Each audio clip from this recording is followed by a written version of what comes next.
He is gone. The man who asked the biggest questions is gone. Erich von Däniken died on January 10, 2026. He was 90 years old. The news came as a shock. It spread across the world like a signal from a distant star. His family announced his passing. His daughter Cornelia confirmed the news. He died of old age. He passed away in a quiet hospital in Interlaken, Switzerland. Before the fame, there was a man. A simple man, or so it seemed. Erich von Däniken was born in Switzerland in 1935. He did not start as a great thinker.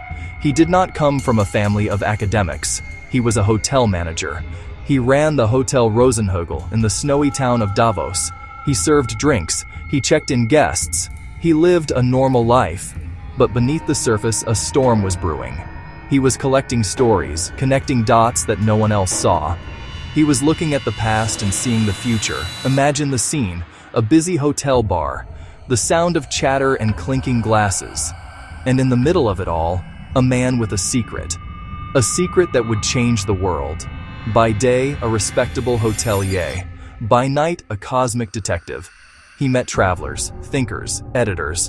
One fateful night, he met an editor from a Swiss science magazine. A chance encounter, a twist of fate. That meeting was a spark. It ignited a flame. The editor introduced him to a publisher, a Swiss house called Econ Verlag. They saw something wild, something dangerous, something that could sell.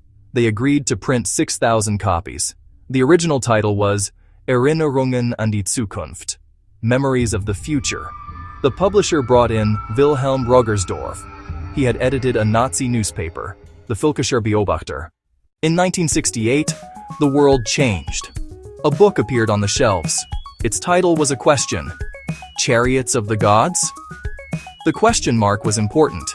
It was an invitation to wonder, an invitation to doubt everything you thought you knew.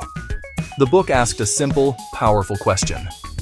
What if ancient civilizations did not build their greatest monuments alone? What if they had help? Help from the stars. Von Däniken laid out his case. He pointed to the pyramids of Egypt, to the Nazca lines in Peru, to ancient texts that spoke of flying machines and gods from the sky. The book was an explosion. It sold millions of copies.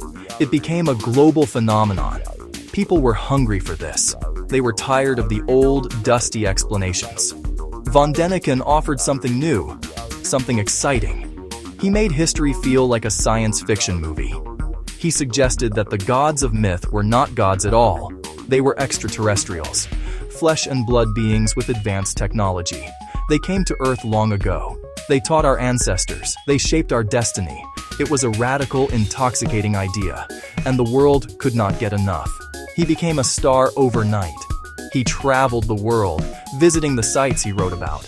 He appeared on television shows and lectured to packed auditoriums. Passionate, persuasive. He looked you in the eye and asked the hard questions. He made you believe, or at least want to believe. His influence seeped into culture, superhero epics, globe-trotting adventures, cosmic origin tales, and a certain TV series about ancient aliens. A living legend, a testament to the power of one incredible idea. Not everyone was a fan. For every person who believed, there was an expert who screamed heresy. Scientists, archaeologists, historians, they were furious.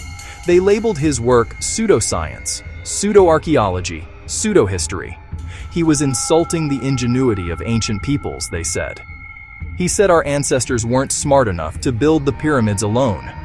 They needed help from aliens. An insult. A grave insult. The backlash was swift. Academics wrote books refuting him, picking apart arguments line by line, misinterpreting evidence, ignoring inconvenient facts, making connections where none existed, so the critics claimed. In 1973, Der Spiegel ran the Däniken hoax. They called him a liar, a fraud. The battle lines were drawn. Von Däniken and his millions of fans against the scientific establishment. Is that an ancient astronaut? He asked. The archaeologist, no, a ritual headdress, the god of maize. How could ancient people move these? Levers, ramps, manpower. For every mystery, experts had answers. But were they enough? Did they capture the magic? The wonder? For many, no.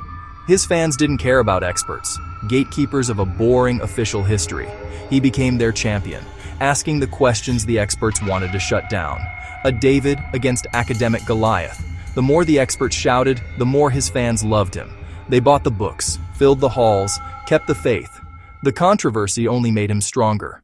The battle was not just intellectual. It became personal. It became legal. Before he was a global icon, von Däniken's life took a dark, public detour. In 1970, a Swiss court convicted him. Fraud, forgery, embezzlement. The court said he cooked the books, falsified records, hotel money for research trips, and a playboy lifestyle. A spectacular fall from grace. He was convicted, sentenced to 18 months. Critics rejoiced. A fraud, a con artist. But in that cell, he did not give up. He wrote one of his books, written behind bars. Locked away and publicly shamed, he kept his focus. He emerged not broken, but stronger. Back to writing, back to lecturing, back to asking his questions. For followers, it was proof. A rebel persecuted like Galileo, like Socrates. The sentence meant to destroy him had instead turned him into a legend. The official announcement was simple: his name, his birth date, and the day he left us. But for the people he inspired, he will never truly be gone. His questions echo through time, you know. His name will forever be linked to one explosive idea: that we are not alone, and we never have been. So what is the final verdict on Erich von Däniken? Who was this man? A visionary? A huckster? A simple hotelier who stumbled upon the greatest secret in human history?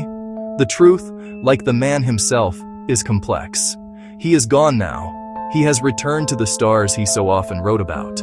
But the questions he unleashed remain. They linger in the air.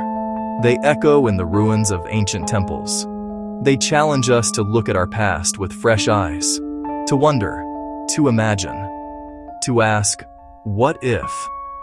His story is not just about aliens. It is a story about us. Our hunger for mystery. Something bigger than our everyday lives. Science gives us answers, facts, figures. But does it give us wonder? Von Däniken gave us wonder. He made the past a thrilling adventure, and for that, millions loved him. His legacy is written in the stars of pop culture. He opened a door no one can fully close. He forced a conversation, faith and facts, imagination and evidence.